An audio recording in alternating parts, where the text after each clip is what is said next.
The rumors are true. I'm starting a podcast, and the title is How Do Artists Make Money? And the goal here is to get to the bottom of the age-old question, how do artists make money? And the format will be simple. I'll talk to artists who are making money and earning a living doing what they do. And I want to speak to painters, illustrators, musicians, dancers, filmmakers, everyone, craftspeople, and figure out how they operate their business and where their income is coming from. With the specific note that I don't want to talk about amounts of money. That doesn't matter. It's just a matter of how they're earning their living. Because the more artists I speak to, the more surprised I am by where their money's coming from. I speak to artists all the time, and I have these revelations of, you're making a living through that? I didn't know that was an option. I didn't know that was a possibility. And now I think I could take something from that and use it for my own business. So that's the goal here. And today's first episode, I'm going to subject myself to the list of questions I want to ask guests. Only fair. And I also want to kind of run through the technical stuff of doing this. And to that point, I want to just quickly say I'm not a podcaster. This is new to me. I'm a video guy. And I'm a video guy who does a million takes to get something perfect. So speaking into a microphone is new to me. But I think we're in a good place to start. But all I ask is just don't judge me too harshly. Come along for the ride. This can only get better. I'm excited to have conversations. I think that's where I'll fire up. So let's jump right into it. Let's start with the simple stuff. How would I describe myself professionally? I am a stop motion animator. I'm a visual effects artist. And big picture, I'm a business owner. And operationally, I would say I'm 50% social media influencer and 50% production studio. So half the jobs I do are for posting on my social media pages, and then half the jobs are for making videos for companies to use online that I don't really have any connection with. They get the video, they get to do whatever they want with it. And the artwork, so yeah, what kind of work am I producing that brings in income? It's video. I'm a video guy. I make short shareable clips, social media videos. That's the art that I make. What's the structure of my business? So, solo employees, services like agents, accountants, all that kind of stuff. I'm completely solo in my studio here. It's only me. I control every pixel of my work. I don't hand off any editing or any filming. I don't hire anyone to do any services for me for my work. Both because I'm a perfectionist, and also I just want to keep my business lean. I don't want employees to stress out about and provide for. I like working by myself. I have an agent who is a huge part of my business, highly important. I don't want to get too much into the importance of an agent today, but long story short, he looks out for my best interest when getting into brand deals. We can maybe do an episode on that in the future of the importance of agents. And then I have services. I hire an accountant. I have an accounting firm that handles the money stuff and taxes. I have a money manager who handles the finances of my business. But yeah, basically me doing the artwork and then professional services to back me up. So let's get into the bulk of this.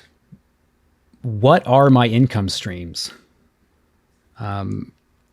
And a big motivation of this was even as early as, or as recent as last weekend, I bumped into a friend and catching up. They were like, "You make money online?" Yes, this is a business and I've been doing it for 8 years. I make income off of this. I think the internet side of it, the social media side of it still confuses people. So let's jump into where my money's coming from. I just have some notes here I can look at. So first of all, the bulk of my income comes from directly working with brands. So that's like 90 to 95% of my income. And how that typically looks is that a company comes to me and they say, we have this media campaign, this advertising campaign going on. We like your work. We like what we've seen online. We want to hire you to make a short shareable clip. And I say, okay. They give me a brief. I take that, I pitch ideas. We work through the contracting, the negotiating, all that kind of stuff with my agent. And then they send me on my way to make stuff. And I'm super lucky in that they come to me because they trust what I do. So I'm in a very fortunate position where I'm not taking a lot of notes from these brands. They're hiring me to do what I do. So I pitch them an idea, they say okay, and then they basically don't hear from me until I deliver the final video. And I say, this is the final video. It's locked. There might be sometimes there's a few notes, but not really. But that's the bulk of what I do. 90 to 95% of it, I'm being hired as a production company. And like I said, it's split equally between sometimes I post it on my pages and sometimes they just own the video asset to be used for their purposes. And for anyone who's into what I do or wants to follow that path, I think increasingly, and I've been saying this a lot, is you don't need a large audience online to do this, because businesses and brands are hiring people like me to make these video assets and then own them and use them on their pages. So I don't necessarily need a large audience for that. I need the exposure for them to find me, but I don't need the giant audience.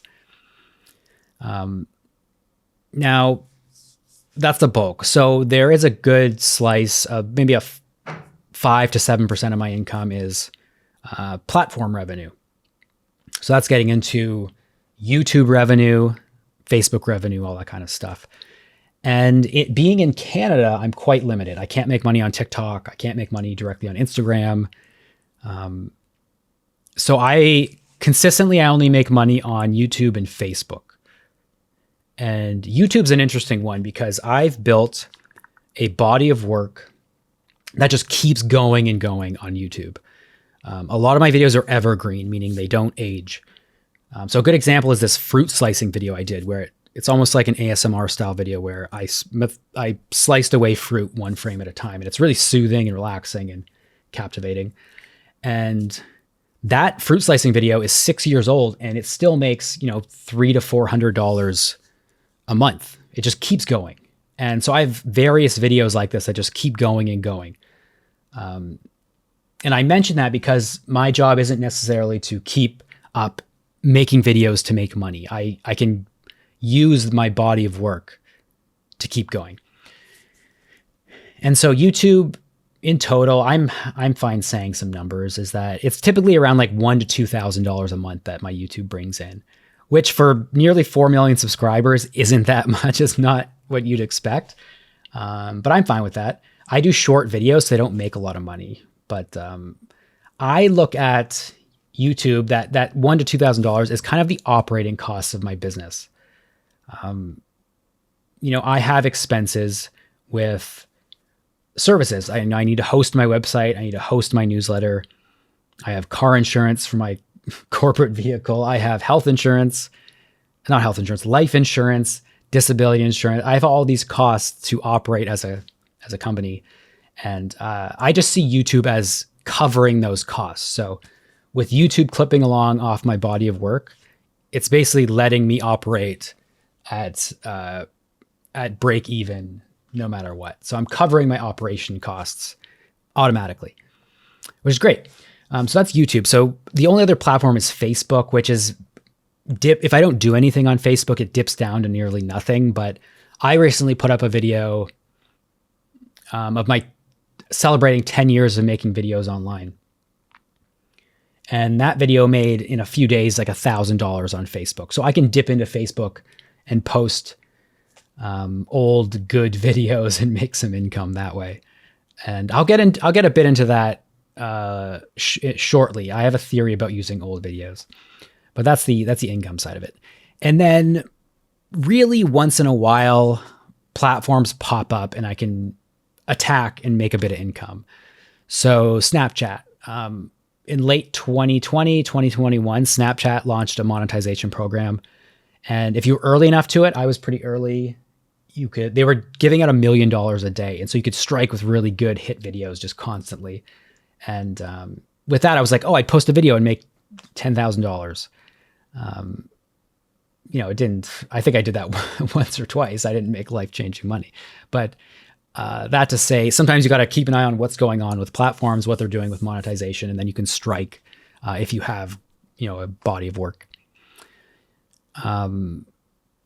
Platforms like Twitter pay me like $20 once in a while. I don't like that platform, but yeah, I'm not a huge fan of creator monetization, but once in a while I get a check. Amazon affiliate. I have a page with products that I recommend for beginner stop motion animators. And so I set up a little affiliate shop that gives me like $10 or $20 a month. That's not a big thing. It's more about just linking people directly to products that I like. So, yeah, those two sources make up a lot of my income. The brand work, the being hired as a production company, that's what I do. And then the platform revenue, which you think would be more, isn't. It's just covers the cost of running a business. And then there's some kind of side stuff that brings in income. There's licensing. So a couple months ago, America's Funniest Home Videos came to me and they're like, we want to use a few of your videos for broadcast. So, my agent hops in. Okay, it's $500 a clip. It's blah, blah, blah. It's this. And then we negotiate that. So once in a while, because I have these like wow videos that work well in all regions, companies come to me for licensing. So that happens, rarely, maybe a handful of times per year. And then I do one-on-one coaching, strategy calls with people, typically small businesses or creators who are struggling with the content side of things. So that's once in a while. I just have that in my newsletter as a link if you want to book a call with me. And I'm sure a lot of professional artists could get into that space too. It's, it's a lot of work running a business. So you can't, as much as I'd love to have free calls all the time, I do have to charge for that. So that's a little bit of income once in a while, but it's definitely not a huge part of my business. It's just kind of helping people who are willing to, spend the money for my time. And then I have a shop, a digital shop, which has a few video editing lessons for free. And I've been releasing some of my After Effects project files for video editors who want to learn. So those are just listed for like $10. And that brings in, minimal amounts of money. It's more of a lead magnet for my newsletter. But when I launched it last year, I think I made like, close to $1,000 initially off of that. So there is ways to monetize your project files, I guess would be the point of that one. And then I have both a stop motion course and a video editing course / scroll stopping short video course. And those have been running for 4 or 5 years now. And those bring in maybe a handful of hundreds of dollars a month, which is great because it's all just passive. I don't do anything. It just sits there. And those are hosted by companies who do courses. So artists are going to their site and finding my work that way. So those are set and forget. I kind of wish, we'll get into that. I kind of wish I did those on my own. Now that I have the confidence to handle distribution, but we can get into that another day. And then I guess another part of my business that you wouldn't quite expect is that I operate as a corporation. I'm a full-on registered corporation, so I have to consider corporate money versus personal money. So money flows into my corporation, and then I pay myself as the owner / employee of my company. And the goal there is that I pay myself as minimal as possible to support my family, blah, blah, blah. And the money I leave in my corporation gets taxed at a lower corporate rate. So I've been trying to stockpile money in my corporation for the sole purpose of investing that money. So I have a money guy, and I've been slowly building up this stockpile of money within my corporation that we're investing in a very basic index fund. So that counts as a source of income because that pile held in my corporation is growing at the market rate. I've slowly been learning about money and all this stuff. It's taken me 10 years to figure out how to operate like this. So I guess all that might sound daunting to an artist who's just starting out their career, but there have been a lot of hard lessons along the way, a lot of lost money, and it's been a windy path, but I'm constantly reading books on how to manage money, all that kind of stuff. So I think I've got it all sorted out. But yeah, the corporate investments are totally a source of income because every once in a while, I've made enough on those investments that I can draw some of it out to pay myself without having had to make money. So investments are a good part of that. I have a bit of that. That covers the income side of things. That's the big picture of where my income comes from. And now I have a few bonus questions that I'd like to cover. So first being, what does the roller coaster of my financial career look like? So when I started in 2010 to now, what's kind of the shape of that financial roller coaster? And I would describe it as, I started in TV and feature film in 2010. And then my income started relatively small, and then it grew over those 7 to 8 years I was working on projects up until 2017, 2018. So as I got promoted from a junior animator to a assistant animator to an animator, I was getting paid more and more every year. So it was a steady climb. And then in 2018, I leapt into social media and my income plummeted basically down to zero, which was stressful. Basically that first half a year of doing social media when I moved back to Canada I just waited for emails to come in. I sat there refreshing my email, waiting for jobs, which slowly started trickling, but it started with zero income. So, gradual climb to a peak, plummet down to no income. And it slowly started coming in. And then I would say the next peak was around 2021, 2022, when everyone was inside for the lockdown, the pandemic lockdown. Those were some wild years in the ad markets, or the ad, what's the word I'm looking for? Just the ad industry is what I'm trying to say. Everyone was inside, so everyone was on their phone, everyone was on their computer. So companies were just throwing money around left and right to people like me, making cool videos. They needed to advertise online because everyone was online. And so from, when I leapt into social media in 2018 to 2021, 2022, extreme spike upward. Just really good income in the 2021, 2020 years. And I was on top of the world. I felt like I was invincible during those years because companies were just saying, we need more, here's money. And I thought, this is how it's going to be forever. And then end of 2022 to 2023, it just plummeted. Everyone went back to work. Everyone got off their phones and the income dried up. So that was a hard lesson in that nothing lasts forever. Income comes, income goes. There's going to be some good years. There's going to be some bad years.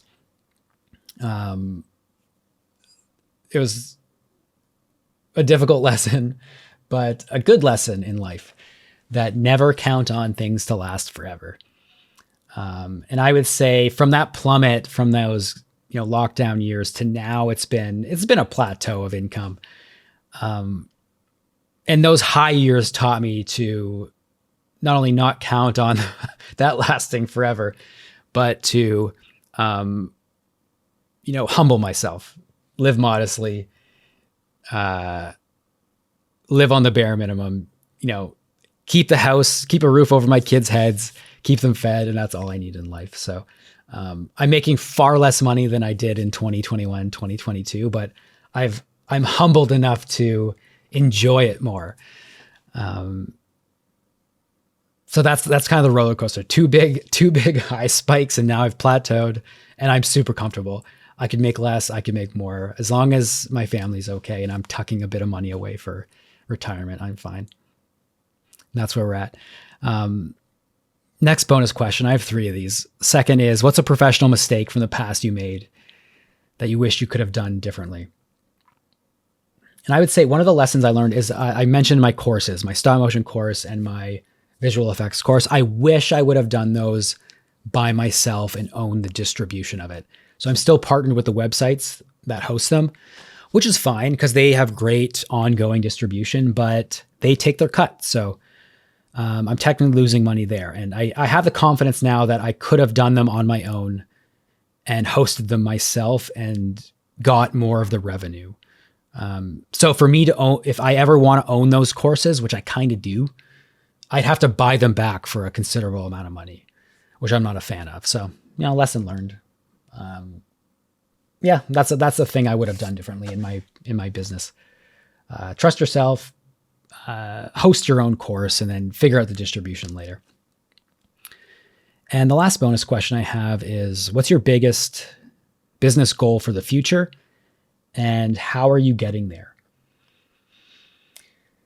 And I'd say I have a couple things going on. Basically where my head's at right now. One is that I kind of mentioned this before with how am I using my old body of work to keep making money? That's a big focus of mine right now. I got so stuck for years in that I need to just keep making videos, and that was the job. But now I'm seeing the value in using my old body of work. I'm a guy who gets hired to make short shareable clips. So I have to keep reminding the world I make and have made short shareable clips. And I don't need to keep making videos to remind the world. I can use my old good stuff. So a big focus of mine has been every week I take a couple of hours one day and I grab an old good video and I just blast it on every platform. It can be a video that's 10 years old, doesn't matter, as long as I'm hyped about it and I think it proves my skill set. And I put it on every platform. And if I can collect like 50 of those, then I can just do one every week and just keep looping every year, if that makes sense. So I can use my old body of work and just keep reminding the world what I can do. Because those get shared, more people see them, more people hire me. If it's my job to get hired to make cool videos, I need to remind people I make cool videos, use my old cool videos. That's a big focus right now. And it takes the pressure off of me to keep making stuff. So that's a good business plan. It's been working well. I share a video every week. It gets shared around. I get hired. Fantastic. And the other business goal, this is a bit meta, but this podcast, for years I've been figuring out, how can I help artists? How can I help young artists? And I flowed through so many ideas. Like, do I do a paid community? Do I do this? Do I do that? And really I landed on a podcast as the vehicle for that, because it's free for artists. I'm hopefully providing information to young artists that they can learn from for free. I'm in a fortunate position where my business is running well and I can do this without concerning myself about the income of it, or if it's making revenue. Maybe it will in the future. I don't know. That's a good goal. But yeah, this podcast is a goal for the future. I want to help artists understand how to make a living in this day and age, in the year 2025, on social media, off social media. That's the goal. And with that, that's the bulk of questions I have to ask. I think I've covered generally what I do and where my money's coming from. I didn't think this far ahead to how to wrap up this podcast.